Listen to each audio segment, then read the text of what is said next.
habeen baan ninguureeyey la atadaqanna laylata bisadaqa buu yidhi caawa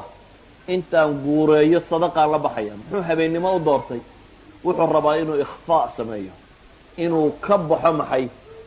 magac iyo maamuus iyo inaan la garanba ciddan wax sadaqadaysatay qofnaba isagaan ogeyn habeen madow intuu iska baxo inuu cid un lacag dul dhigo ayuu u socdaa ilaahay dartiina inuu la baxo hadhowna aan cidi ammaanin oo la odhanin waa ninkii hebele lacagta badan bixiya ama caynka aan cidiba odhanin oo la garanin idan sadaqadiisa inuu qariyaa buu rabay sadaqada qarsoonina aad baa ajarkeedu u badan yahay nebigu wuxuu yidhi faqaabalahu rajulu fi طariiq danna anahu min ahli اlfaqri faacطaahu sadaqatah habeennimadii isagoo xoolihii la guuraynayo isla dadka masaakiinta iyo foqorada sii ayaa mid ka soo baxay mid baa ka soo horbaxay kiibuu wuxuu mooday inuu miskiin yahay kiibuu xoolihii intuu ku raray buu iska dhaafay intuu xoolihii siiyey ayuu iska weydaartay subaxii markii waagii bariyey ayuunbaa tuuladii magaaladii laiswaruuraystuuno show ninkan xalay xoolaha lagu rarayba waa tuuggii magaalada tuug buu ahaa guuraynayo tuganimo u socday dabeetana magaaladii baa soo toostuun oo subaxii la leeyahay xalayto tusaddiqa allaylata calaa saariq tuug baa xalay sadaqa la siiyo xoole la siiyey ninkii wuxuu is yidhi wallaahi sadaqadaadii halkii aada la rabtay kumay dhicin laakiin ilaahay buu iskaga mahadiyo wuxuu yidhi allahuma laka alxamd calaa dalik ilaahu adaa mahad leh laakiin wuxuu is yidhi taasi malaa waa kaa yaro murkacataye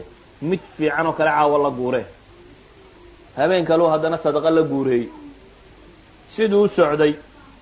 oo uu yidhi caawana sadaqa la baxee ayaa waxaa ka soo horbaxay siduu lacagtii u siday hantidii ula ordayey gabadh dumarka xunxunaba gabadh xun oo zaaniyadaa ka soo horbaxday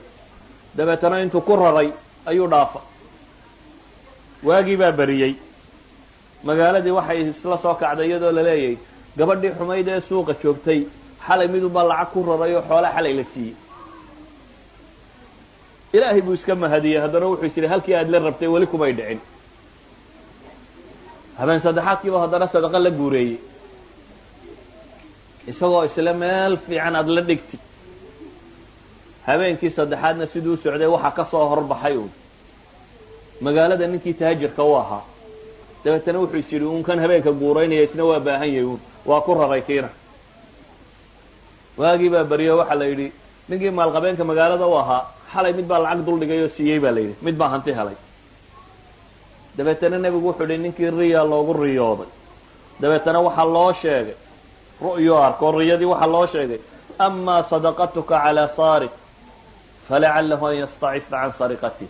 waxaa lagu yidhi hantidii aada siisay tuugga waxaa la arkaa inuu tuuganimoba dhaafo adigu ilaahay dartii baad ula qasdidee hantidii tuugga gacantiisa ku dhacday falacalahu waxaaba la arkaa inuu is yidhaahdo war hanti heshayo dadka waxooda u nabadgeli hantidii aada siisay baa la yidhi zaaniyadda gabadha xunna falacallaha an tastacifa waxaa la arkaa iyana inay zinadiiyo suuqalkiiba iska dayso marka horeba in hunguri waday baa laga yaaba ayay suuqa u gelaysa inay is tidhaahdo xoolaad heshaye khasiisnimada iskaga bax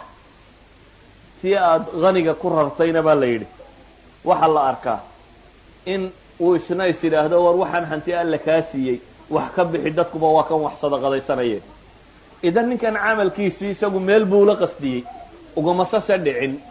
haddana waxaa loo tilmaamaya in laga aqbalay macnuhu muxuu sheegayaa waxa uu tilmaamayaa niyadu iyo qasdigu iyo maqsuudka uu qofku leeyahay acmaasha inay meel fog gaadhsiiso bushaaro bushaaro bushaaro haddii safar loo geli jiray barashada qur-aanka hadda waxaad ku baranaysaa qur-aanka iyo culumta shareecada adiga oo jooga gurigaaga iyo goobtaada shaqo dugsiga online-ka ah ee barashada qur-aanka kariimka iyo shareecada islaamka duruusta uu sida taxanaha u dhigo waxaa ka mid ah barashada qur-aanka kariimka ah iyo higaada culumta shareecada islaamka tarbiyadda awlaadda iyo luqadda carabiga haddaba isqoristu waa ay socotaa hadlan hore ogaad wixii faahfaahina kala xidhiidh nambarada shaashada kaaga muuqda hamogaanin dugsiga online-ka ee barashada qur-aanka kariimka iyo culumta shareecada ee daarul hijra